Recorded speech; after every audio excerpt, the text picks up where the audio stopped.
Jinta awoke in an unfamiliar place, seated quietly on a chair within a serene celestial garden. He recalled the truth: his life had ended suddenly in an accident during his commute. A blonde girl with striking blue eyes appeared, examining a document with calm authority. As he sat in silence, she approached him with a mix of formality and purpose. She introduced herself as Leifa, the goddess, who decides the fate of departed souls. Jinta listened as the options for the afterlife were explained, including reincarnation or being sent to another world. Leifa confirmed his death, showing official records that left no room for denial. Upon realizing the truth, Jinta erupted with excitement, startling everyone with his reaction. He celebrated the end of his work life, thrilled by the freedom that awaited him. Ignoring the stares, he shouted with joy, eager to leave behind his miserable job and boss. She calmly informed Jinta that his destination had been chosen. He was bound for heaven. Unwilling to accept that, he quickly requested rebirth into another world instead, dismissing the idea of nirvana. With sudden determination, he leaned forward and declared that his goal was absolute. His dream was clear: to charm countless girls and build a grand harem in the new world. Flustered Leifa tried to regain composure, insisting that his plan needed more substance than just that. Visions of glory filled his mind. Fame, wealth, and triumph danced before a cheering crowd. Clenching his fists with conviction, he vowed to seize everything he had missed in his past life. Leifa burst into uncontrollable laughter, overwhelmed by the absurdity of his ambitions. Despite her protests, he insisted he'd thrive, while she joked that he might reincarnate as a tissue. Her patience thinned as she waved him off, reminding him she wasn't available for his fantasies. Shouting in frustration, he slammed his emotions into the room, demanding his dream be taken seriously. Grabbing Leifa in desperation, he begged to be sent to another world, despite her immediate refusal. His threats turned bizarre and inappropriate, causing her to panic and plead for him to calm down. She warned of the dangers, explaining that sending someone randomly could lead to disaster. Ignoring reason, he pressed on, eyeing the button for reincarnation while she panicked at his persistence. Frustration boiling over, he lunged forward, threatening to take matters into his own hands. His fingers brushed her chest, only to realize nothing was there, leaving both of them stunned. In his mind, he imagined a voluptuous goddess, but reality shattered that dream instantly. She buried her face in embarrassment while he whined about fairness and accused her of hiding. Clinging desperately, he declared his search must go on, while she exploded in a flustered tantrum. In the chaos, Leifa's foot accidentally slammed the button that triggered the reincarnation system. A bright magical portal opened beneath them, pulling both into a spiral of light and symbols. Shock spread across their faces as they realized they were both being drawn in together. His status screen appeared, revealing an abnormally high luck stat as gears turned in motion. The system confirmed it. Another world reincarnation had officially begun for the two of them. Jinta and Leifa were pulled through space as his stats revealed an extraordinary maxed-out luck value. Thrown into a field of rubble, Jinta crashed hard onto the rocky ground, stunned by the sudden appearance of creatures soaring through the sky. Above, massive dragons flew in wide circles, casting long shadows across a world he had never seen before. Sitting down to gather his thoughts, he questioned whether this sudden arrival truly counted as reincarnation. A goblin twitched beneath him, defeated and crushed, as he awkwardly realized he had landed directly on the creature's back. Jinta leapt away from the lifeless goblin he had accidentally crushed during his unexpected arrival. He picked up a strange silver stone, puzzled by its glow, while noticing a mysterious status screen lingering before him. Curious, he examined the numbers and realized his luck stat was abnormal. As he stood, a loud scream echoed behind him. Out of nowhere, a girl came crashing down from the sky, landing directly on top of him with explosive force. Amid falling debris, Jinta and the girl landed hard, tangled together in a painful heap. Looking up, the girl noticed Jinta nearby, her expression shifting from confusion to surprise. Seated on the grass, she confessed her inability to contact the celestial realm, hinting at a deeper problem. Attempts to send messages had failed completely. Jinta questioned if forcing his transfer had triggered an unusual bug. When his stats appeared in the air, his outrageous luck value left her stunned.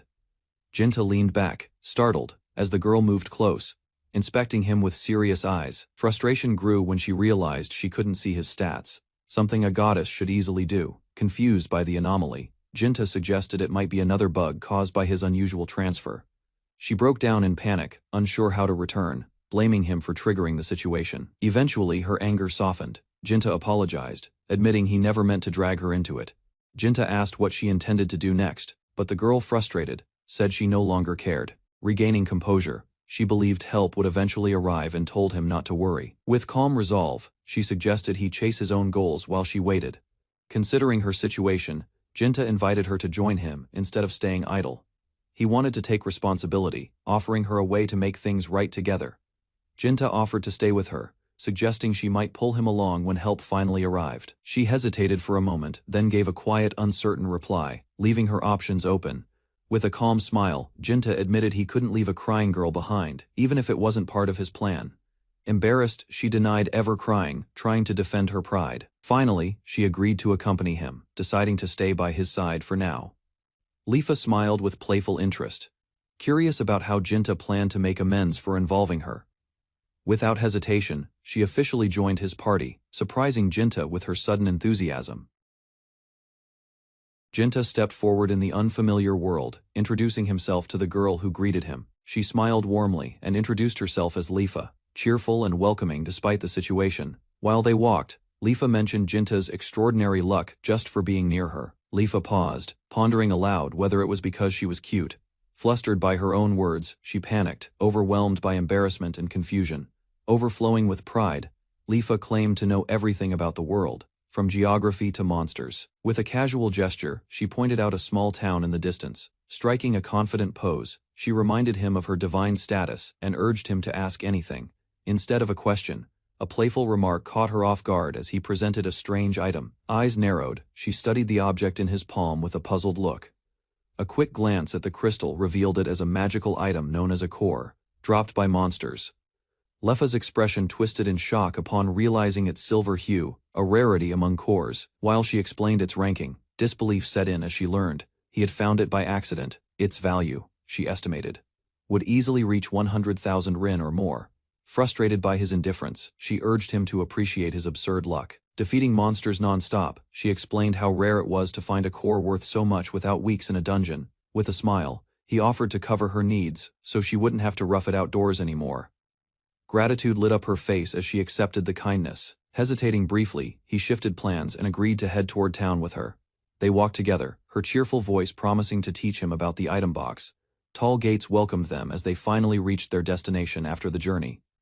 Excitement bubbled up as the view of Hohin unfolded before their eyes. Bustling streets, colorful stalls, and lively chatter made the town feel vibrant and full of charm. A bell rang overhead while they stepped out of the shop. Their business concluded. Money in hand, joy filled him proof. They had truly sold the valuable core. Counting his earnings, he celebrated how accurate Lifa's estimation had been. Her teasing remark caught him off guard, leaving him flustered and defensive.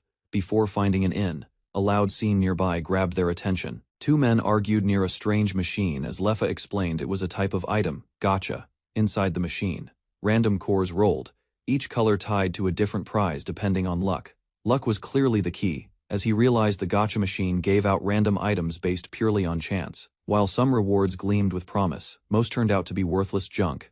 Getting anything worthwhile required incredible fortune, and the odds were not in anyone's favor. Still, hope flickered as he smiled, believing luck might just be on his side. Ignoring her concern, he stepped forward, determined to try at least once.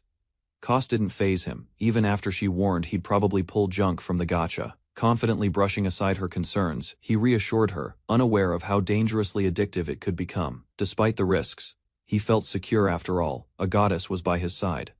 Her annoyed gaze followed as he strolled toward the counter, eager and naive. Calmly, he requested a single spin, ignoring the tempting bulk offer presented to him. Strangers encouraged him to spend more, insisting he'd be back for more spins anyway.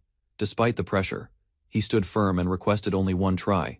With a nod, the clerk accepted his decision, while others watched with hopeful envy. Turning the lever, he silently wished for luck as the capsule dropped into his hand.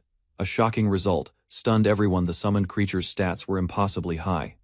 Beyond normal comprehension, bells rang out as the clerk shouted the special prize had appeared. Eyes wide, he raised the capsule, grinning in disbelief at his outrageous luck. Gasps echoed around as she confirmed it was a rainbow core, the rarest of all.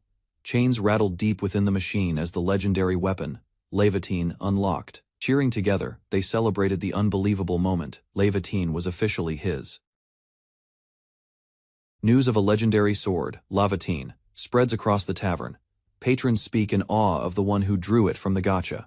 Jinta and his companion review the weapon's stats. It is a SSSR tier blade said to slay demon gods. He's shocked by its value worth hundreds of millions. Tempted, he hesitates to sell.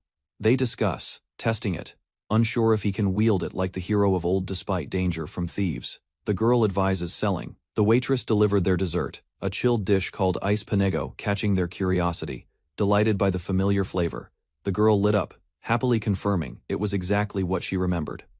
Outside, night settled over the inn, wrapping the town in quiet. Stuffed and satisfied, she collapsed onto the bed while praising the meal.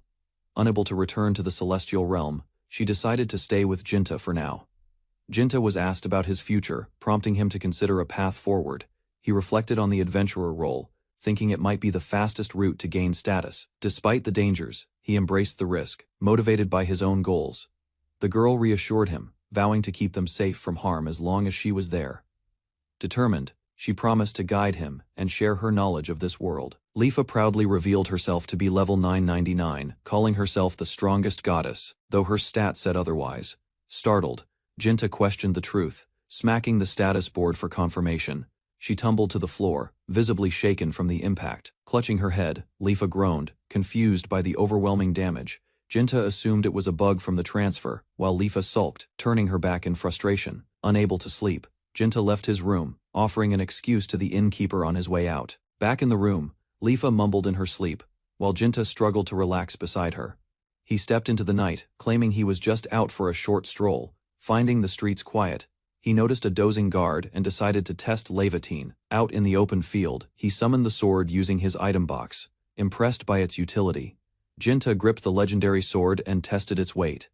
Despite doubts, it responded smoothly to his touch. Curious about its power, he recalled the skills attached to it and selected one to try. Unsure of the proper method, he aimed at a rock and activated the ability. Magical energy surged around him, glowing symbols forming beneath his feet. A massive dark wave exploded forward. His first spell, Dark Filament, had launched. Jinta watched the aftermath of his spell, surprised by how easily the magic had activated. A deafening roar followed, revealing a massive beast rising from the shattered ground. The creature lay defeated, the terrain torn apart by the devastating impact. He realized the target hadn't been a rock at all, but a monster eliminated in a single strike. Jinta accidentally slays a massive behemoth with a single strike, stunned by the sheer power of his newly drawn sword. A faint glimmer appears among the smoke and rubble, catching his attention. He approaches and finds a silver core, along with valuable monster parts, horn and scale, contemplating their worth. Later that night, he returns to town under glowing lamplight, goods in hand, exhausted. He reflects on his drained magic, vowing to manage it better next time. Lifa stood quietly by the window, her expression tense, cheeks stained with faint tears she tried to hide. Jinta entered and was met with frustration as she scolded him, her emotions unraveling. She explained her fear of abandonment, having assumed he had left without a word. Embarrassed by her own feelings, she denied crying, while Jinta teased her lightly. Eventually, she made him promise never to leave unannounced again. Lifa lost her balance and stumbled into Jinta, sending them both tumbling onto the bed in an awkward embrace. Frozen in place, they stared at each other, eyes wide as surprise turned into silence. Flustered, she jumped up, stammering apologies, cheeks burning with embarrassment. Overwhelmed, she collapsed onto the bed, dizzy and red-faced from confusion. Later, they lay in separate beds, quietly pretending nothing had happened. She recalled her fears from the previous night, still uncertain whether Jinta had truly meant to leave her. Understanding her worry, Jinta acknowledged how frightening the sudden world shift and power reset must have been for her. A new day began, quiet and peaceful, as the sun lit the inn's wooden walls. Still groggy, Lifa slowly sat up, her mind clouded by mixed memories. Avoiding eye contact, Jinta awkwardly dodged her question, masking his own embarrassment. Morning light filtered through the window as Lifa smiled brightly, expressing her resolve with confidence. Across the room, surprise flashed in his eyes as she declared her intention to support his journey. Living without purpose didn't sit right with her, especially while being helped so often. Hearing her determination, he relaxed, acknowledging her value in navigating the unfamiliar world. Without hesitation, she reached out, grabbing his hand to seal her promise. Smiling with energy, she extended her hand and proposed they work hard together from now on. His unexpected achievement shocked her. Defeating a behemoth wasn't something a beginner could manage alone. Even elite monster hunting unions had failed, making his feat hard to believe. Holding the horn in her hands, she gasped, stunned by the size and weight of the evidence. With a calm grin, he explained it was simply magic drawn from his sword. After experimenting with the sword's magic, he casually mentioned its explosive effect with a shrug. Confused by how he could wield a weapon known to resist others, she suggested selling the monster parts. Shock crossed the shopkeeper's face upon hearing he had slain a behemoth alone. Though skeptical, she acknowledged the materials were genuine but insisted on official guild processing. With a wink, she handed him an appraisal report to support the quest submission. Lifa casually suggested a wardrobe update, catching him off guard with the comment. She pointed out his lingering burnt smell, teasing him while offering to make him look more presentable. After a change, he stepped out in sleek new clothes, drawing praise from everyone around. Trying to hide his awkwardness, he asked for opinions, unsure how he looked, though the outfit improved. The scent still lingered, causing more laughter than admiration. Lifa finally admitted her thoughts, quietly calling his appearance cool as she avoided his eyes. Hearing her words, he scratched his head in embarrassment, unsure how to respond. Their exchange caught the attention of others nearby, drawing amused reactions from the shopkeeper. Outside, curious onlookers noticed the sword he carried, murmuring in awe at its striking design. Jinta stood before the lake, where the gacha fountain burst with radiant stats. HP, MP, and int rose drastically, far above normal. Others were stunned. Defeating a behemoth alone was strange, but the sword's tenfold stats were beyond belief. Lifa explained the sword's base power. Yet, when Jinta held it, the stats surged unnaturally. They theorized his broken luck attribute warped the equipment's potential. Though confused, Jinta returned the sword, its energy too unstable to bear. When asked about the next step, Lifa revealed she had a destination in mind. They arrived at a cheerful shop greeted warmly by the smiling clerk behind the counter. Lifa pointed excitedly to a listing, a lakeside house she had been eyeing since yesterday. Though Jinta hesitated, she pleaded with hopeful eyes, urging him to try once. Reluctantly, he agreed. Lifa's joy instantly filled the air. Just before the attempt, he offered to boost his luck. She recoiled, flustered by the idea. Confidence surged as she rejected any aid, eager to prove her own power. Minutes passed, and frustration built. Desperation slipped through her voice with each failed draw. From her arms spilled useless items, rocks, sticks, even a used tissue, while complaints flew. Suspicion grew. He questioned whether she simply got addicted to the gacha. A compromise was suggested if all they wanted was the house. Anyone could draw for it. She hesitated, but agreed. Even so, anxiety bubbled up at the idea of not being the one to win it herself.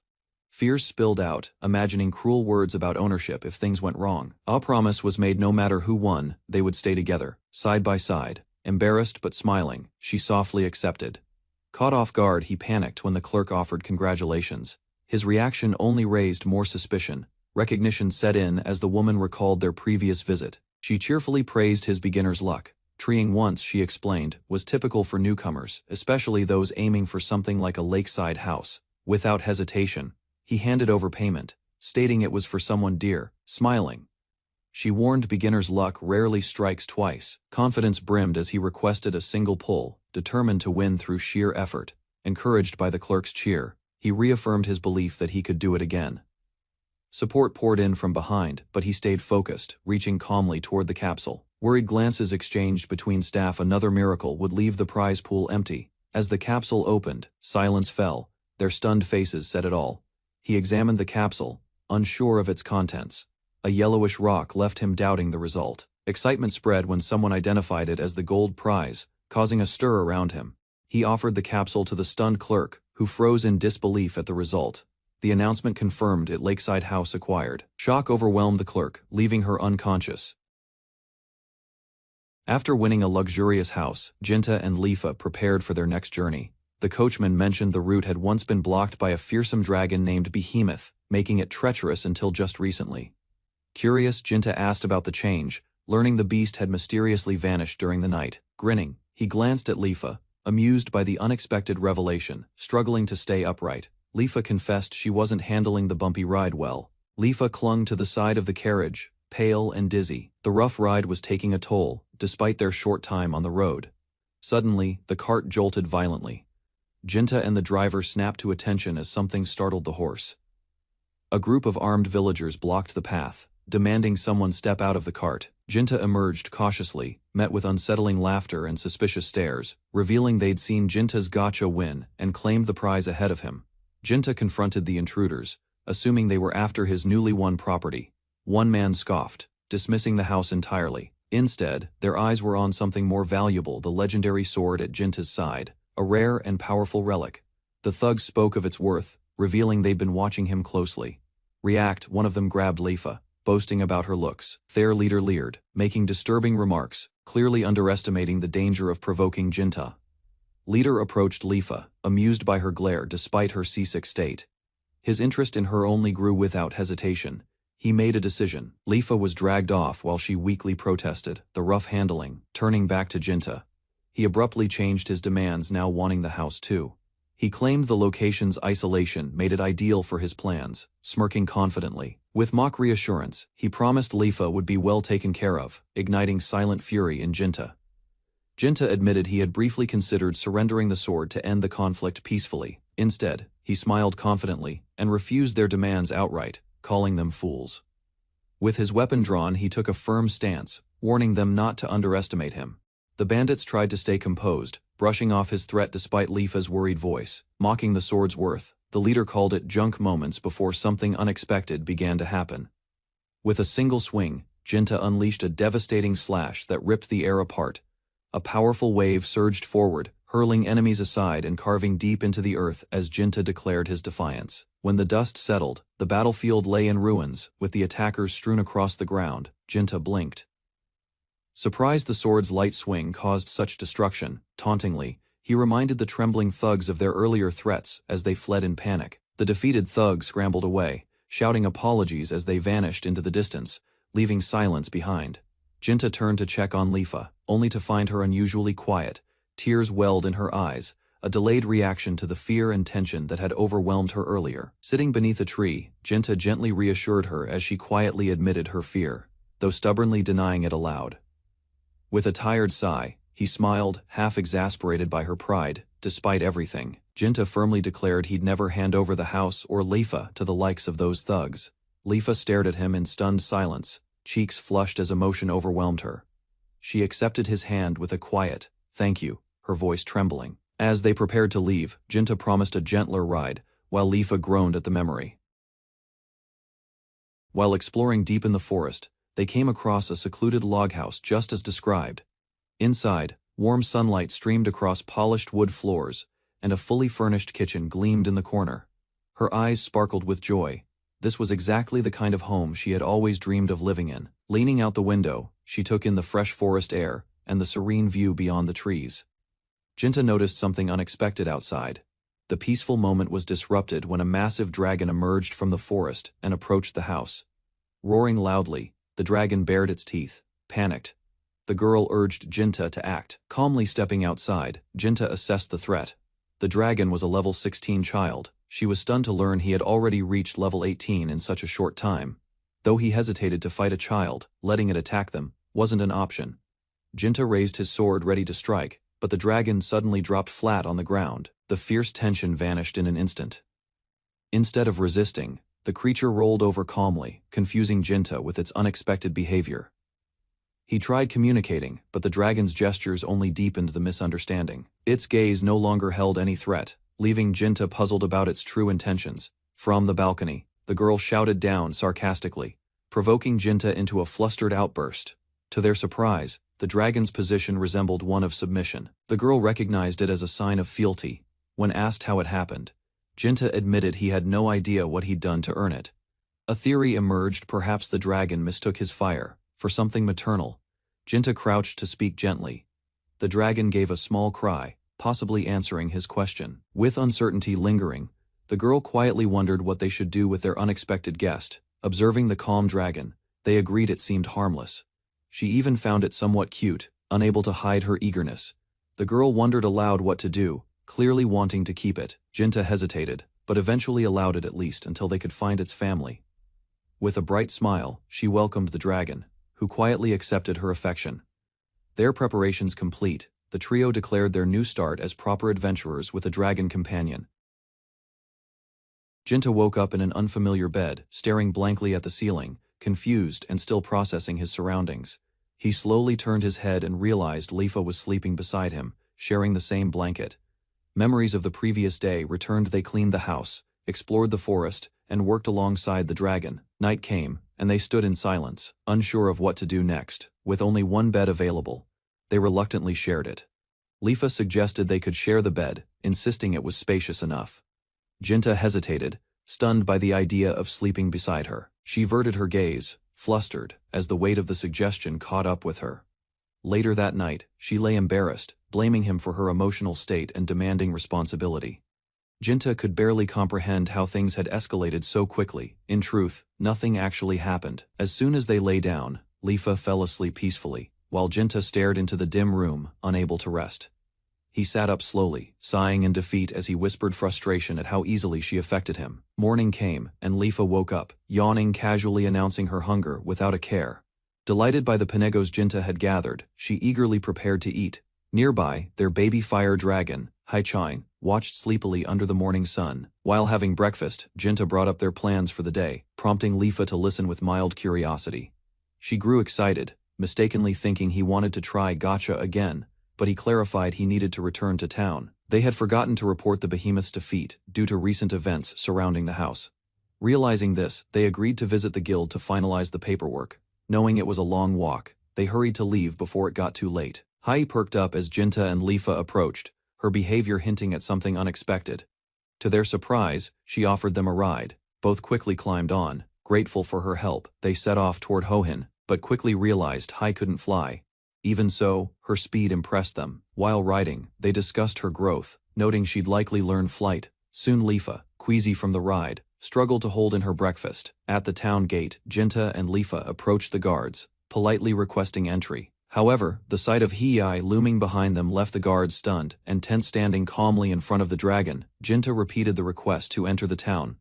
One guard, clearly shaken, denied them access with trembling words. Realizing the issue, Jinta asked Hiei to wait outside for a while. Before leaving, the guards nervously offered Hai a panego, asking her to behave while waiting. Curious and cautious, they questioned if Jinta could actually command a dragon, something unheard of. One guard observed her closely, doubting if such a young creature could understand human speech, but Hiei quickly proved she could by igniting a soldier's hair in response to an insult. As they walked through town, Lifa explained why dragons were feared as humanity's natural enemy. Reflecting on their arrival, Jinta realized that bringing a dragon into town might have been a bit reckless. Lifa teased him for showing off, claiming he only wanted to look cool in front of others. He tried to play it off but got a mouthful of mumbled protests in return. She then pointed out the guild's location right next to the item gacha parlor. Jinta asked about it, but Lifa quickly brushed the topic aside, flustered. While passing by the gacha parlor, Jinta casually suggested they take a quick look inside. They noticed the prize quality seemed lower than usual, dampening the excitement a bit. Trying to hide his disappointment, Jinta started tearing up quietly. Lifa panicked, rushing to comfort him and promising he could play just once. Just then, a young girl nearby began crying, catching their attention. Noticing the young girl, Jinta questioned why a child would be in a gambling parlor, prompting Lifa to suggest asking her directly. Lifa kindly introduced herself and asked for the girl's name, learning it was Ariely. Ariely admitted she was crying because she desperately wanted a prize from the gacha machine. Despite repeated attempts, she only received junk instead. Moved by her struggle, Lifa hugged her tightly in sympathy. Ariely pointed to a prized bow named Yoichi, the item she desperately wished to win. When asked if it was a gift, she explained it once belonged to her late father. He had died fighting a behemoth long before Jinta arrived in this world. The bow, lost in battle, had eventually fallen into someone else's hands. After searching tirelessly, Ariely found it now locked behind a gacha machine. Jinta boldly declared he'd win the bow, confident in his absurdly lucky gacha success rate. He entered the gacha parlor with determination. His goal clear, the grand prize awaited him. Lafayette, full of confidence, proudly presented the SR Gold Core for the legendary bow, seeking revenge for yesterday's failure. The result was catastrophic. Trash items exploded around her, and her pride crumbled amid useless fluff. Frustration rose, declaring the machine cursed. She clung to her final capsule with trembling hands. Tearfully, she celebrated her first real win, a meal ticket. Lafayette leapt into Jinta's arms, overflowing with pride as her success was celebrated by the group. Without hesitation, she dashed off with Ariely, eager to enjoy a feast. using her hard-won reward. The girls sent Jinta off with cheerful encouragement, their energy leaving him no room to protest. He smiled and gave a thumbs up, masking his slight irritation with practiced confidence. Arriving at the parlor, Jinta was greeted warmly but stood stunned before an enormous gacha machine. Jinta pointed out the absurd size of the machine, clearly preferring something more standard. Suspicious of its contents, he questioned its legality, suspecting the machine was loaded with duds. To his dismay, the staff revealed new countermeasures, hinting he might be one of the targets. Though conflicted, he accepted the restriction, weighed down by guilt and silent laughter from the clerks. Still with quiet resolve, he stepped forward and agreed to play despite the ridiculous odds. Despite warnings of thousands of dummy capsules, Jinta confirmed that real prizes still existed within the mix. With a confident smile, he declared his intent to play, showing no hesitation. Even under pressure, he stood firm, driven by a reason he couldn't ignore. Meanwhile, LaFace and Ariely relaxed by the fountain, placing their faith in Jinta's unmatched luck. Moments later, he returned quietly, drawing curious eyes as they awaited the result of his gamble. Back at the parlor, the stunned clerks were left speechless. Jinta's actions had clearly crossed a line. Unbothered, he returned with the legendary bow in hand, casually offering it to Ariely. Her eyes widened with recognition as she held it close. It was her father's treasured weapon. Emotions swelled as she turned toward LaFace, overwhelmed by the gift's meaning. Clutching the bow tightly, Ariely smiled through tears and offered Jinta a heartfelt thank you. They waved farewell as Ariely headed off, her bow now secured. Jinta voiced concern, but LaFace assured him that elves like Ariely were powerful magic users. They suddenly remembered their original mission, realizing they had gotten completely sidetracked. The boy stepped into the bustling Adventurers Guild, scanning the bulletin board while others milled about, submitting or checking quests. Behind the counter, a clerk named Carla Milan prepared his identification card. She handed over a freshly stamped proof of membership with a confident smile. He received the card, eyes shining with excitement, now officially recognized as an adventurer. His companion watched quietly beside him. The clerk glanced at the girl, asking if she wished to register. Calmly, she declined the offer. With a proud pose, she revealed her divine nature. There was no need for registration, she was a goddess. Carla responded with a knowing smile. At the counter, the boy confirmed his reason for visiting, submitting a report for slaying the behemoth. Surprised, the clerk assumed there were multiple adventurers involved. When asked if he had done it alone, the boy appeared confused. Unaware of the need for a party, he presented materials dropped by the behemoth. The clerk inspected the horn, stunned by its authenticity. Another guild official reviewed the documents. With a sharp tone, she confirmed the items were genuine, citing the appraiser's flawless record and reputation. Overwhelmed, the clerk could barely speak. To defeat such a beast alone was unthinkable. Yet, the evidence in front of her left no room for doubt. The girl asked if the behemoth proof was enough to qualify for the reward. The clerk hesitated, then confirmed there would be no problem with the claim. However, the guild couldn't issue any payment since the quest wasn't officially posted. As the boy pondered the client's name, a group of adventurers suddenly surrounded him. They praised his feat, offered him positions, and sought autographs. Another group of women approached with flirtatious offers, suggesting he join them instead. Their charm overwhelmed him. Still undecided, he found himself surrounded again. More adventurers requested he accompany them on a dungeon trip. Jinta voiced concern about the client, but the girl insisted they proceed, claiming she knew him personally. While they moved through town, she explained the client was part of an elven family from the northern forest. Jinta looked worried. She denied being upset, though her expression said otherwise. Others nearby quietly agreed she was definitely sulking, despite her claims. While soaring across the sky on his dragon, the boy was clearly irritated, though he denied it. His companion remained confused by the mood. Down below, he spotted a familiar figure, an elf girl in distress, frozen in fear, as a monster approached from the shadows. Without hesitation, he dove in. The dragon landed abruptly, sending shockwaves. The girl collapsed in surprise, tumbling onto the ground. After helping her up, he asked about her village. She confirmed it lay deep in the forest where her people lived. She recognized their destination and offered to guide them, knowing the paths well. With a smile, she agreed to lead the way. Jinta and his companions arrived at Livov's clan village, a peaceful settlement surrounded by trees and stone paths. Grateful for her guidance, Jinta thanked Ellie warmly. Surrounded by elves, he admired the village's serene atmosphere. Ellie cheerfully prepared to go home, excited to show her new bow to her mother. Jinta noted the red-roofed house as the chief's home. Before leaving, Ellie called Jinta over. urging him to crouch down so she could reach him properly. With a gentle gesture, Ellie gave him her father's bow, smiling. She thanked him one last time for everything. Without warning, Ellie leaned in and gently kissed Jinta on the cheek, catching him completely off guard. With a bright smile, she waved farewell, cheerfully calling out to both Jinta and his companion before skipping away. Stunned by the sudden kiss, Jinta stood speechless, while the blonde girl beside him stared in disbelief, her expression frozen in shock elsewhere. A lazy creature napped peacefully outside a quiet house, unaware of the approaching visitors who had just arrived. Inside, they were greeted by Quina, the village chief's daughter. She welcomed them politely and asked them to wait for her father. Jinta quietly observed Quina, impressed by her beauty as she moved through the room with elegance and grace. She poured tea with a gentle smile, asking how much milk he preferred. Her presence both calm and disarming. With a straight face, Jinta requested extra milk, unintentionally flustering his companion, who reacted with visible embarrassment. Moments later, Quina leaned forward and inquired if Jinta was an adventurer. He confirmed, explaining he had come to report a completed quest. Nodding slowly, she acknowledged his identity.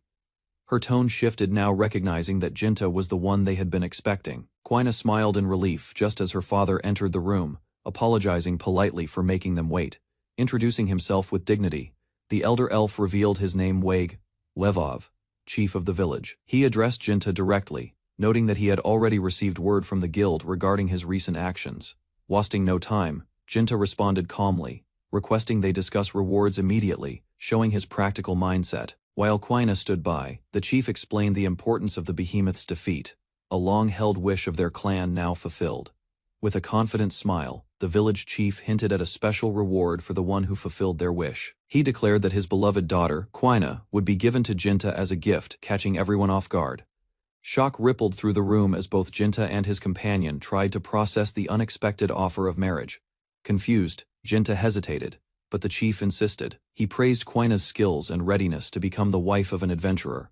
Stepping forward with determination, Quina pledged herself to Jinta, vowing to serve and support him with all her strength. Jinta was overwhelmed by the sudden turn of events, realizing even his bride possessed the same unbelievable luck as him. The mighty Elvavov clan once resisted a behemoth that devastated their homeland. Despite their bravery, they were no match. Many perished, including a girl named Ellie's father. The survivors fled, finding safety in a foreign land. One woman, hardened by loss, resolved to wait for the one who could defeat the behemoth. Her purpose became clear. In a surprising declaration, a nobleman demanded that Quina be chosen as the bride, catching everyone off guard. They recalled how their downfall began with surrender. To prevent history repeating, they needed greater power. Then all eyes turned to Jinta. Visions of a future where Jinta raised a strong family circulated among the clan. To them, his bloodline promised strength and hope. Among the nobles, whispers turned to declarations. One elder expressed delight that his daughter favored Jinta, stirring uneasy reactions. Though caught off guard, Jinta was encouraged to include Quina in his party. Rather than rush into marriage, an engagement was proposed. Faced with sincere expectations, Jinta accepted the role with a firm voice, surprising those around him. As the father gave his blessing, Jinta pledged to protect Quina, while she stood speechless in disbelief. While walking with Quina and the princess, Jinta struggled to address them properly. Quina eagerly dismissed formality, clinging closer with a smile. Claiming the role of his wife, Quina beamed with pride. Meanwhile, the princess, confused and flustered, questioned her meaning. With rising tension, the princess sulked, unsure of her place. Jinta tried to defuse the situation, denying any unfair arrangements. A simple question about Quina's relationship with Jinta left her startled. The princess hesitated, unsure how to define herself. Without warning, Jinta answered for her, calling her mom. The girls reacted in shock, especially the princess. Quina boldly declared she could win Jinta's heart, no matter the rival. Her confidence sparked a tense exchange with the princess. Jinta, puzzled by the possessiveness, questioned when he became someone's property. Both girls flustered, scrambling to explain themselves. The princess, frustrated, confronted Jinta about his closeness with Quina. Her tone betrayed a deeper feeling beneath the surface. Though trying to hide it, she admitted she wasn't upset, just pretending to be happy for him. Redirecting the mood, Jinta proposed a new quest to Logro, suggesting they retrieve someone named Hai along the way. Upon reaching Logro, the group admired the bustling cityscape. Its scale far surpassed their previous destination. Jinta's stomach growled, prompting Lifa to offer directions to the guild. while another asked if he was hungry. 2 restaurant options were suggested, one known for meat, the other for fish. Both girls grabbed his arms, each pushing their preference. Tension quickly rose, and neither was willing to compromise. Sarcastic remarks followed, urging each other to dine alone. Trying to ease the moment, Jinta chose meat.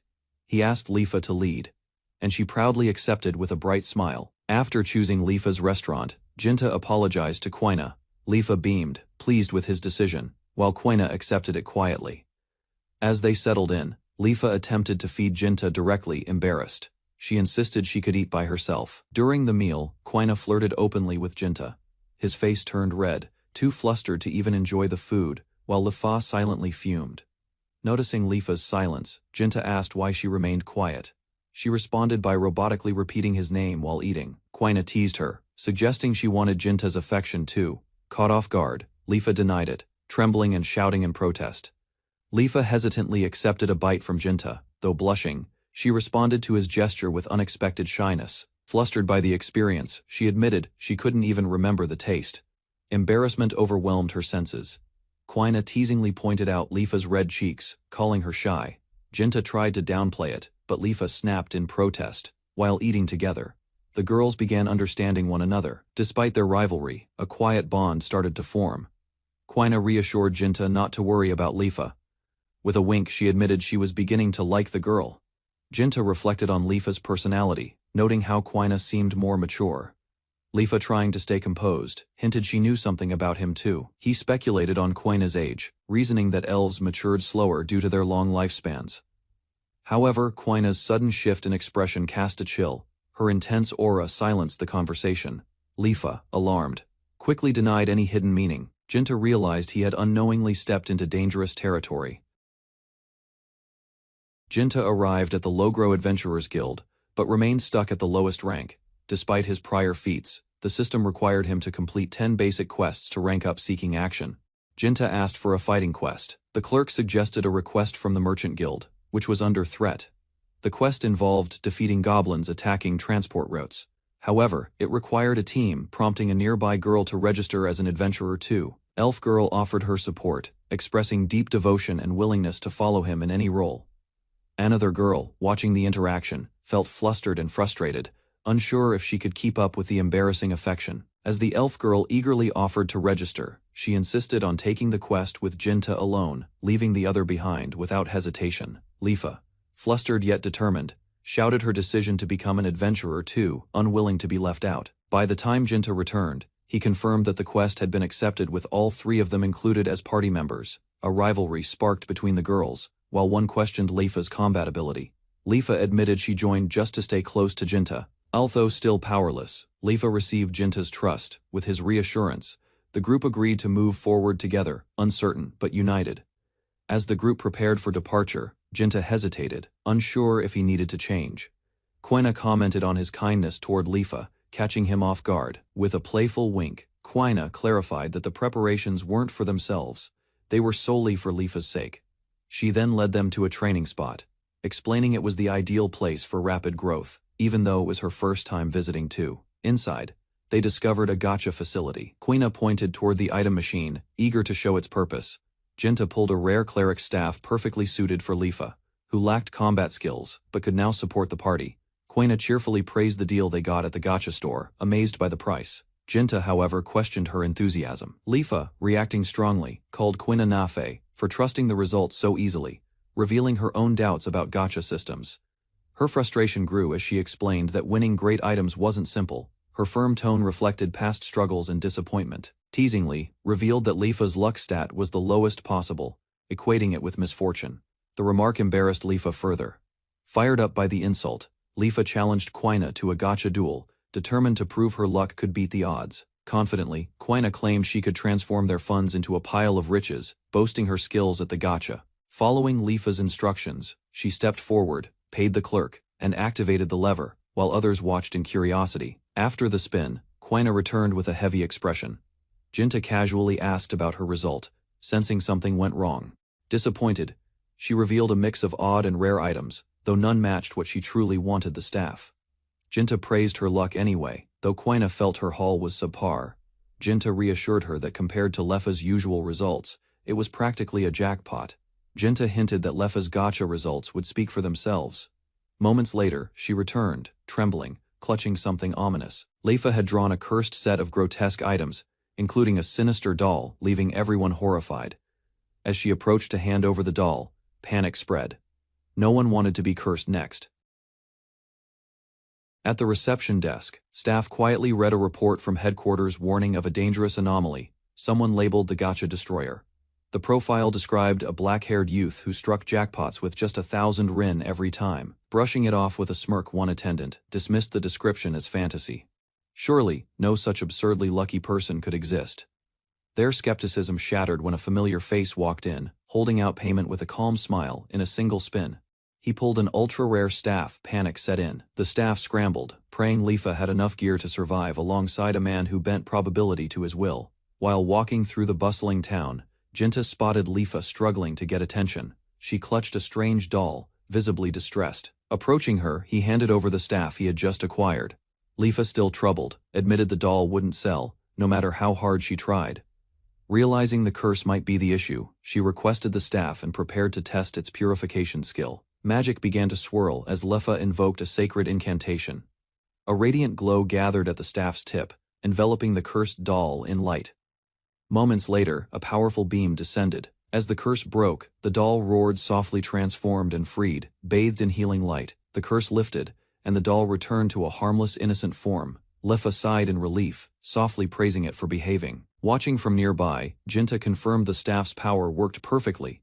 With this, Lefa could now serve as a dependable support member. Later, the group reviewed their party roles, Jinta at the front, Quina guarding the middle, and Lefa as the rear support. Quina, holding a priest robe from an earlier draw, asked if she could give it to Lefa. Jinta approved the offer without hesitation. Although Quina liked the robe, she admitted it didn't fit her well. Jinta's reaction was awkward as Lefa silently accepted her fate. Jinta quickly apologized as Quina scolded him for staring too much. The awkward moment unfolded in the middle of a public street. She teased him further, suggesting he could take a better look once they returned to the inn. Jinta was flustered but intrigued. Later he asked if Lefafa had tried on the robe. She answered hesitantly, showing only her shoes at first. With quiet steps, Lefa revealed herself. The robe fit her surprisingly well, drawing smiles and compliments from both Jinta and Quina. Still uncertain, Lefa worried the skirt might be too short and asked Jinta for his honest opinion. After a thoughtful pause, Jinta gave his honest opinion, assuring Lefa that the outfit looked fine. Lefa brightened, satisfied with the approval. She found the outfit cute and was eager to keep it on. With everyone prepared and morale high, the team finalized their formation and confidently set out on a mission to hunt goblins. While the team gathered at Leffen Plain, concern spread as Hai was nowhere in sight. Lefa speculated she may have wandered back to the lakeside forest, but something felt off. Elsewhere, Hai faced danger. Goblins had surrounded her, and a fierce dragon stood at the center of the chaos, lashing out at the attackers. Without hesitation, Jinta sprang into action. Clutching his weapon, he dashed toward the battle. Eyes focused ahead, the dragon unleashed a powerful assault, throwing goblins into disarray amid clouds of dust and raw force. Standing beside the beast, Jinta witnessed its overwhelming strength as enemies scattered in defeat. Rejoining the group, Hai appeared safe and unharmed. Relieved, Lefa praised the young dragon's strength, thankful for its natural power, despite its small size. As they assessed the aftermath, the team discovered several core stones proof of goblins, defeated by Hai Chan. Lefa tried to count, surprised by the number. Jinta celebrated the progress, gently stroking Hai Chan's head. The group had completed half the quest, but more challenges likely remained ahead. In the distance, a new goblin horde approached. Adventurers rushed forward, weapons drawn, ready to intercept the threat. The goblins countered fiercely, forcing the defenders to brace for another intense battle. One of the adventurers found himself overwhelmed, his stance faltering as goblins lunged from both sides. Panic crept into his expression. Jinta arrived just in time. With a single sweeping strike, he sent shockwaves through the battlefield, hurling the goblins away and creating a brief moment of calm. Seizing the chance, the elf mage stepped forward, casting a precise wind spell that knocked the remaining goblins off balance. Arriving late, watched the action unfold. Flustered, she tried to catch up while shouting from the sidelines. Meanwhile, near the wagon, a goblin tried stealing supplies. The adventurers quickly reacted to protect the goods. Lifa launched herself into the air, bringing her staff down against the goblin's shield. The impact rang out with force, but her opponent held its ground. A tense standoff followed as both stared at one another. Lifa's expression sharpened, realizing the goblin wasn't backing down. Suddenly, Hebri appeared behind her.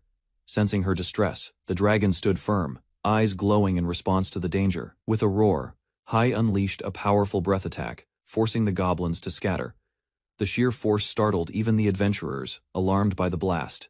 Jinta shouted for Hai to stop before things escalated further. As the goblins began to retreat, the group realized they were abandoning the wagon and supplies.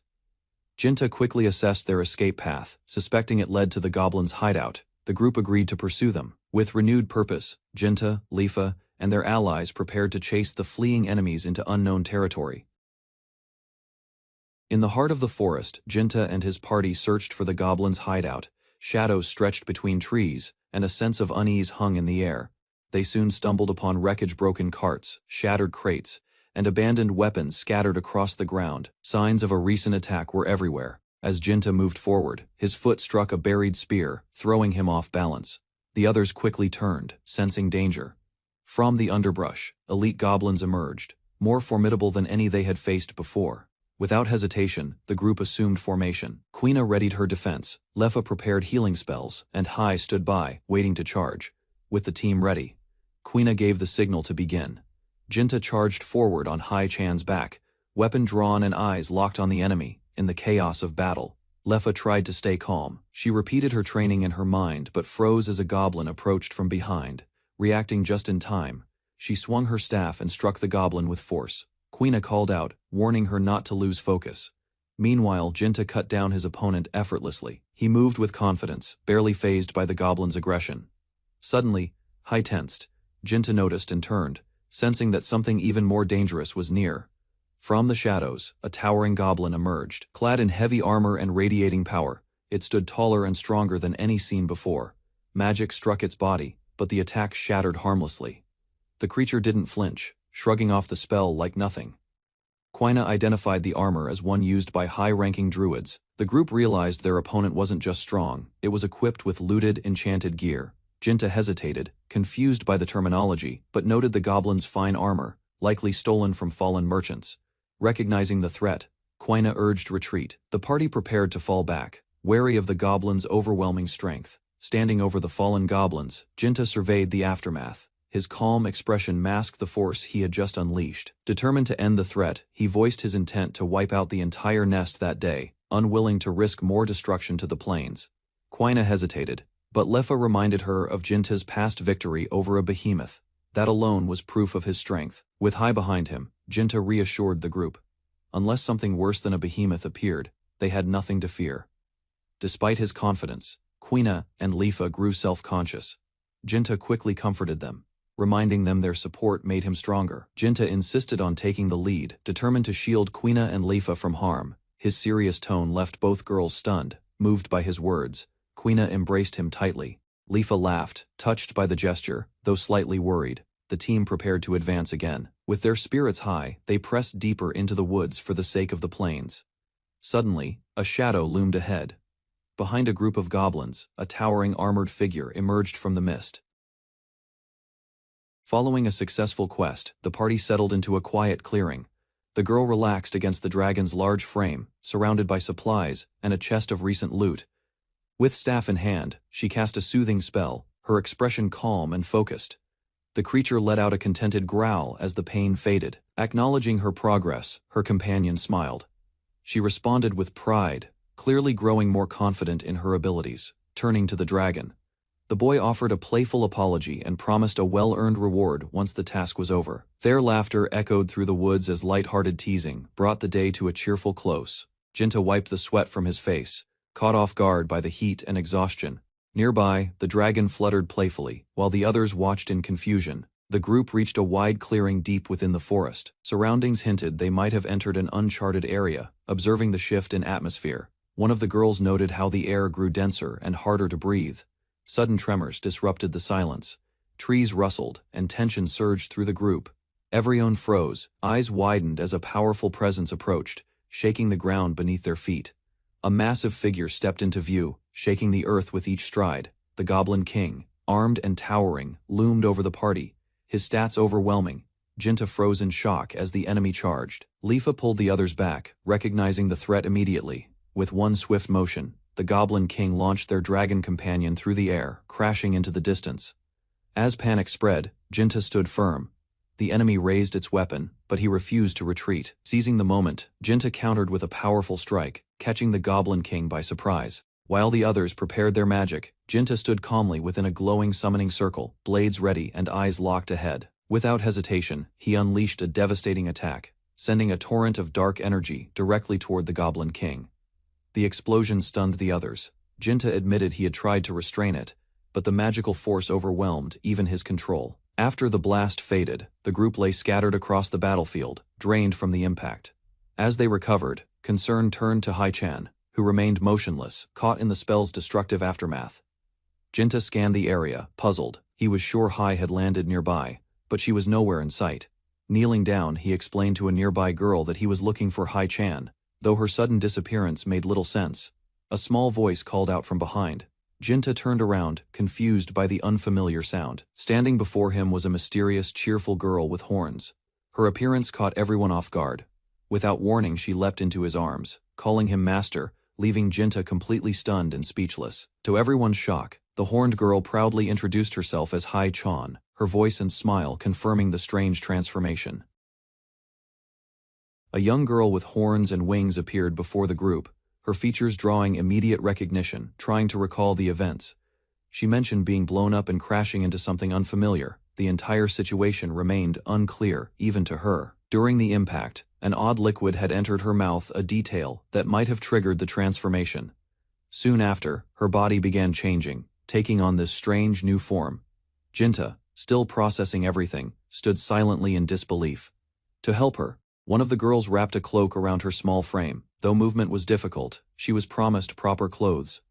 Soon Jinta pointed to a broken box nearby, confirming it once held the strange liquid that Hai drank. On closer inspection, they found several vials, leading to the suspicion that the liquid might be a drug that transforms monsters into humans. Its presence suggested it had been stolen. Hai was examined for symptoms. She touched her face and checked her body, responding curiously to their questions about her condition.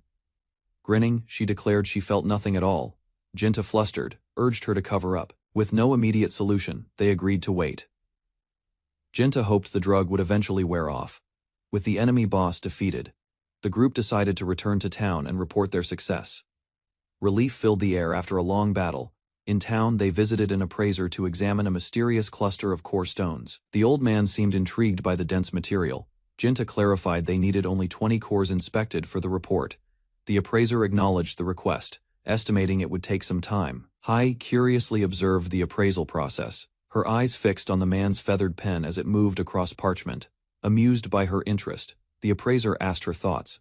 She called it strange, yet interesting, while Jinta apologized for her behavior. While examining a stone from the Goblin King's remains, Jinta pondered whether it was truly a core stone. Curious, he asked about Quina and Lifa's whereabouts. He soon learned they had gone to the children's clothing section, where they were enthusiastically urging He to try on a new outfit. Jinta arrived just as a commotion began. The shopkeeper looked on, puzzled, as Hai was swept away in a whirlwind of dress-up excitement, dressed in a frilly doll-like outfit. Hai stood still, clearly uncomfortable as the others showered her with praise. Costume after costume followed. Despite her resistance, they couldn't stop. Hai had become their unwilling dress-up model. Exhausted, Hai reported to Jinta that Quina and Lefa had forced her into repeated outfit changes. They frantically denied any ill intent, pleading for forgiveness. Despite the ordeal, Hai-chan's mood quickly shifted. Admiring herself in the mirror, she declared she looked like a dragon. Princess Jinta couldn't help but agree. Amused, he decided to buy the dress for her. As he lifted her up, she squirmed and giggled from the ticklish sensation. The group left the shop together. With their quest complete, they prepared to submit the report to the guild. Their footsteps echoed cheerfully down the cobblestone road, marking the end of a lively day. Excited by the bustling streets, Hai twirled around in her new dress. The vibrant sights of the city filled her with wonder as she explored it for the first time.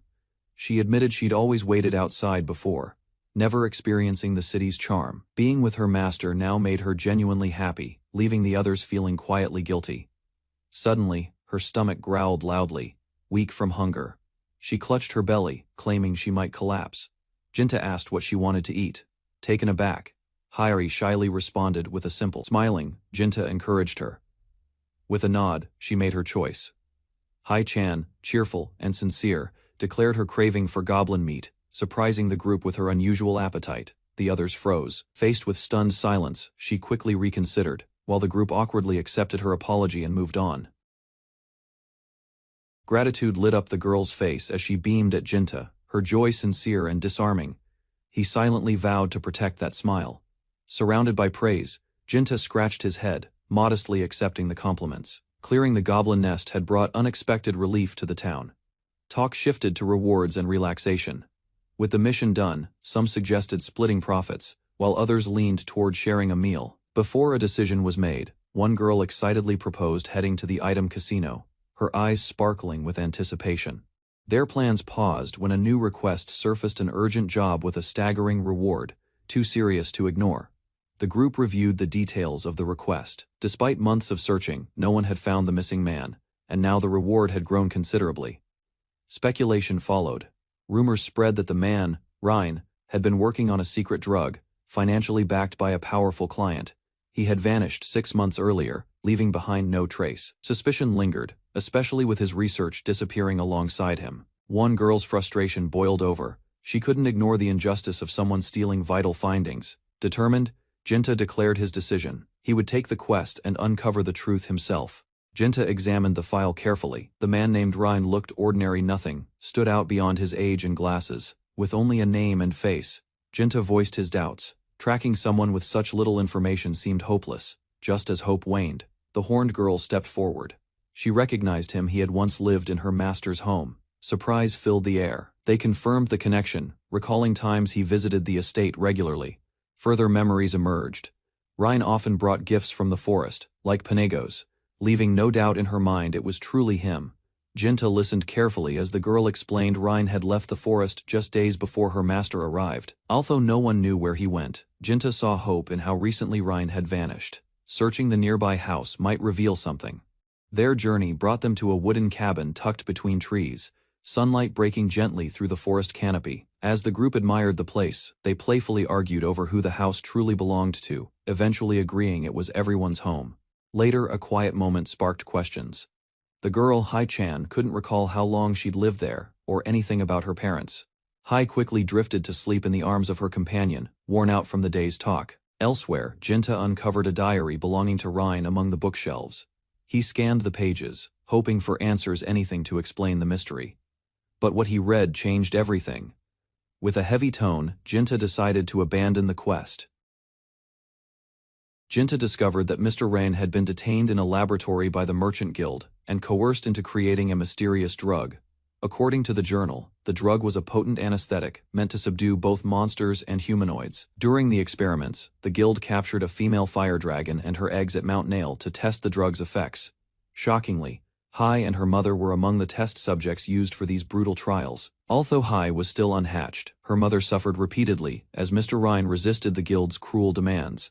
With the drug complete and Hai-chan's egg in hand, Mr. Ryan made a desperate escape from the laboratory. He went into hiding in a secluded house where he quietly raised and protected the unborn dragon. Troubled by rumors of a search notice, he made the difficult decision to flee the forest, hoping to shield Hai from danger. The journal's final entry, written 2 weeks ago, marked the moment he vanished without a trace.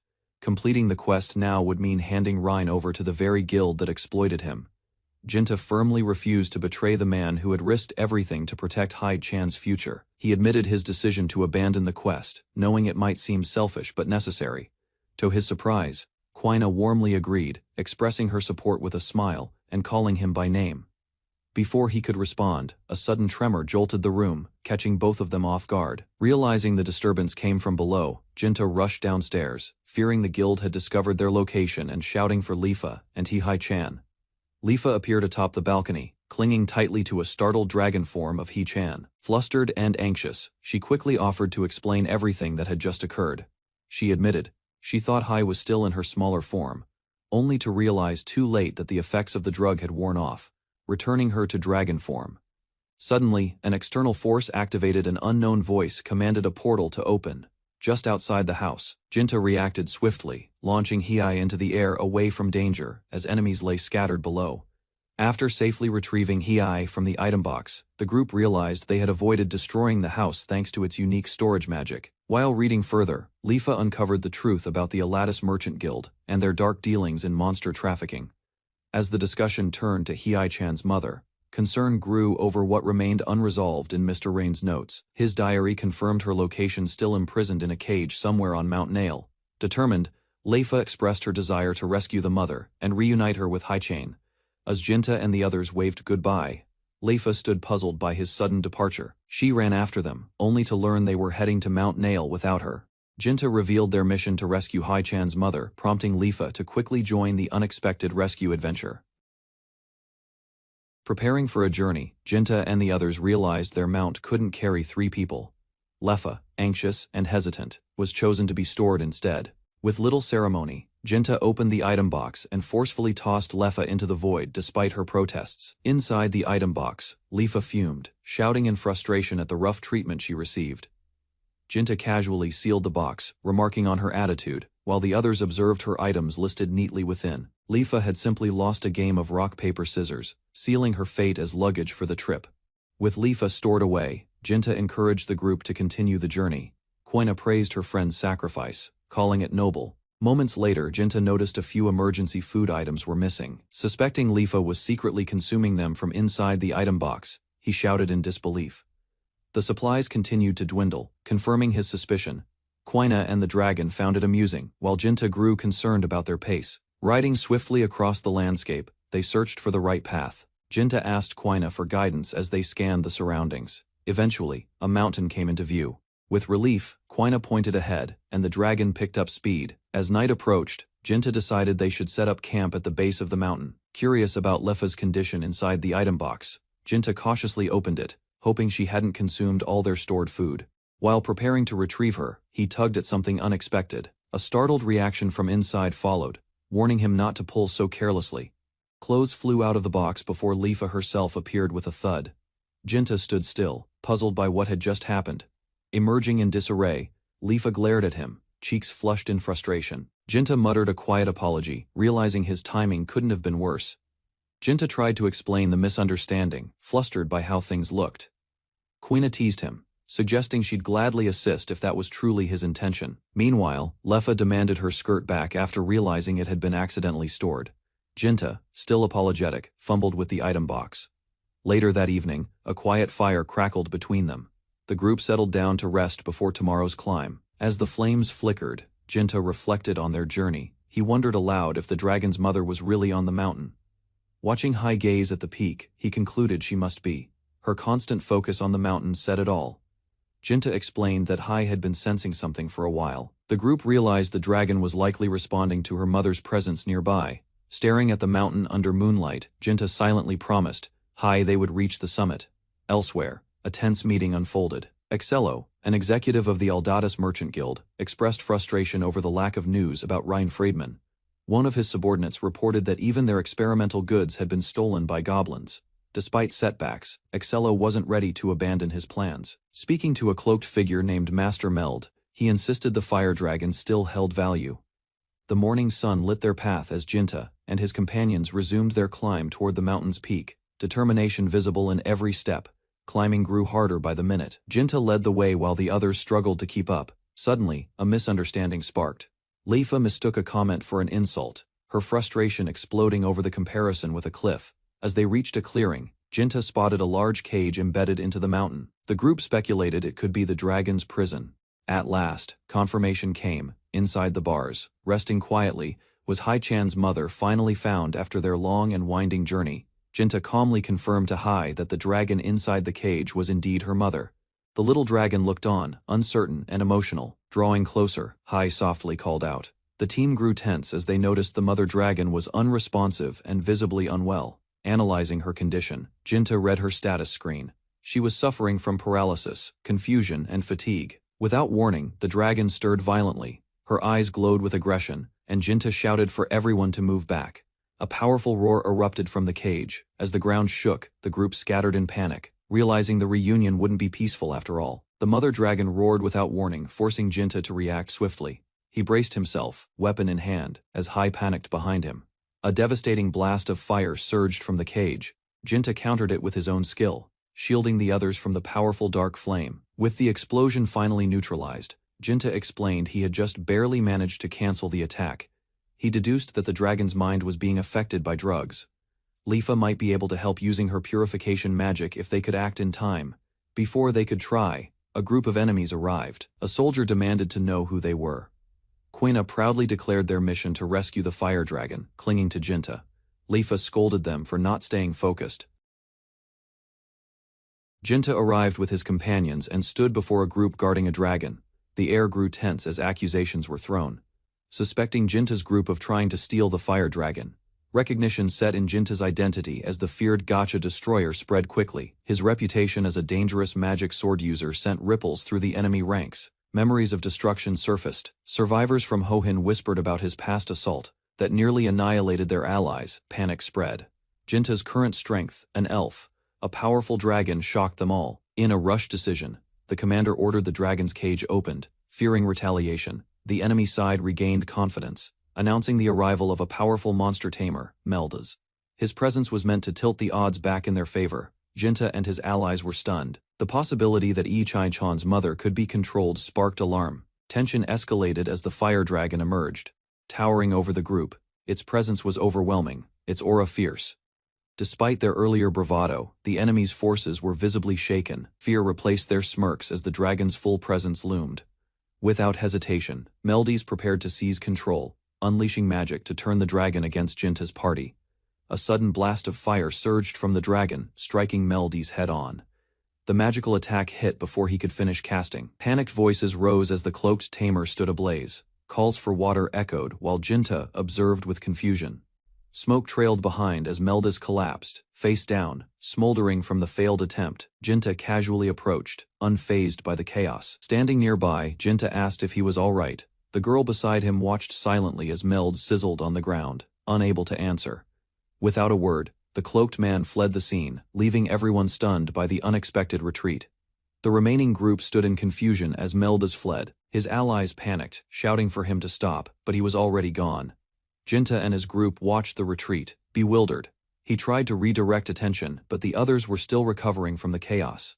With the enemy scattered, the dragon stood calmly behind Jinta. He embraced his companion, certain no one would interrupt them now. Focus shifted to Hai-chan's mother. They discussed curing her abnormal state, but Lifa's purification skill had a limited range. Reaching her undetected was dangerous. Any wrong move could result in Lifa's death from the dragon's claws or breath. Jinta instructed Quina to take Lifa to safety, recognizing the danger of staying close to the fire dragon. When asked about his plan, Jinta calmly replied that he would try to calm Hai-chan's mother before anything escalated further. As the others evacuated, the dragon lashed out. Jinta stood firm, enduring a direct blow, showing no signs of retreat. The dragon soared upward. Jinta narrowly dodged its powerful strike, realizing the threat was far greater than expected. He noted the dragon's advantage. Unlike Hai-chan, the adult could fly, making his ground-based attacks ineffective. The fire dragon ascended, charging an attack mid-air. Jinta realized it intended to strike from above, endangering those behind him. As the dragon launched its blast, he saw its true target, his fleeing allies. Shocked, Jinta could only watch.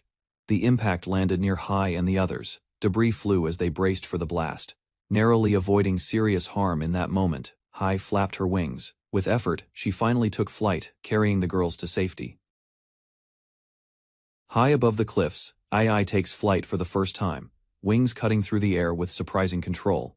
Meanwhile, his companions observe from a ridge, their expressions filled with relief, confident they're now at a safe distance. They signal Hai to return and support Jinta. The dragon answers the call without hesitation. Gliding smoothly, it approaches Jinta, who greets the familiar roar with a smile of reassurance. Without missing a beat, Jinta climbs onto Hai-chan's back. Together, they take to the skies, united in purpose. Steel drawn and heart resolved, he prepares for the coming battle. Alone he struggled, but with Hai beneath him, he's ready to strike. From above, Hai unleashes a fierce breath attack toward the looming enemy. Flames spiral through the air, leaving a scorched trail in their wake. The stream of fire intensifies, roaring forward with force. Jinta holds steady on Hai-chan's back, eyes locked on the target. The enemy dragon braces itself, surrounded by swirling energy. Its posture shows no fear, only readiness. As the attacks clash, Jinta watches the scene with concern. Haichan's breath alone wasn't enough to overwhelm the opponent. Realization dawns on him, the power gap is wide. Though he fights bravely, their strength still lags behind that of a fully grown dragon.